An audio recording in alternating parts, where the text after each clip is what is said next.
Oh yeah, my people.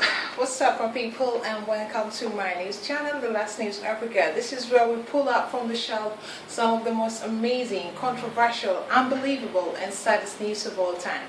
For tonight, we're looking into Kenyan insecurity. Yes, Kenyan insecurity. If you thought someone was not going to mention this subject, here we are, pulling it back from the shelf. Kenyan insecurity has been among the issues that we have been facing for the last 16 months continuously. It has been the most consistent thing that we are witnessing in our day-to-day life, in school, in the roads, and everywhere. See the series of terroristic attacks. There is a lot of terroristic activities going on inside the nation Kenya. I am not pointing fingers here. I am not saying security forces are not doing their job. I am not saying the government is not addressing insecurity. Let's just face it, security is wanting. Security is down at that level, totally down, you know. We have seen the Westgate Mall attack. We have seen the Mpeketoni attack that was repetitive, and it was manslaughter, and it was owing, and it was shocking, and it was really brutal, something that should not be seen in a civilized country like Kenya in this age. And we have seen the attacks like the one we have in the Eastleigh areas in Kenya. Now this is even more notorious because it is like the terroristic groups have a timetable or a schedule for terroristic attacks. Like today we have a bomb blast, tomorrow we have a grenade attack, the other day it is a shootout. And we have also had terroristic attacks like the one that was in Lamu. This was serial. You see, like day to day, yeah, we will kill 2 people today, another one tomorrow, and the death toll rose to 87 right under the nose of the security forces of Kenya. This, I believe, was one thing, and this is a touristic destination in Kenya. And so the British government considered it necessary to advise the people to leave the area, only for our own people at the top to come back and say, so this is what Britain is saying, that their people should leave and then go back. So us too, we will counter that. And you know what happened? They told Kenyans, now you Kenyans, listen up here. You are not allowed to pass through the Heathrow airport. You know, this was a counter to the British. Why are they telling the people not to pass through to leave Lamu now?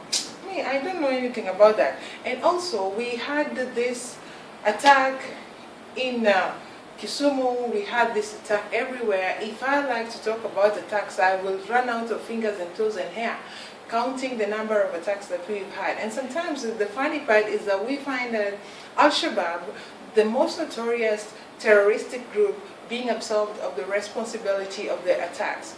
Well, I have no problem with that, so long as they can ascertain later on who killed who, at least then compensate the families. You know, it is mostly women and children who are culprits, who are casualties, and they're the ones on the losing end of this. And further to that, you know, now this was also happening at about the time when Kenya was celebrating 51 years. We are 51 years old already, 51.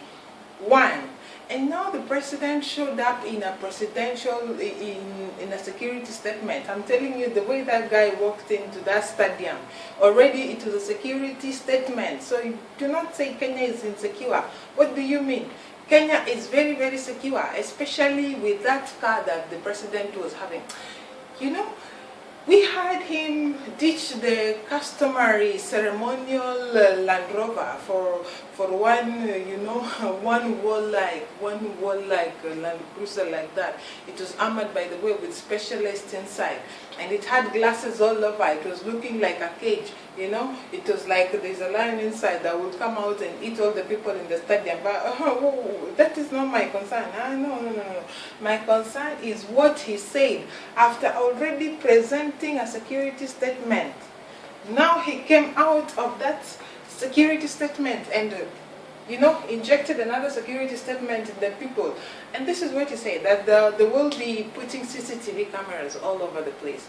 This is something that I already know he was going to say, even before he says it. But nonetheless, I had it again. I just had it again for the sake of it.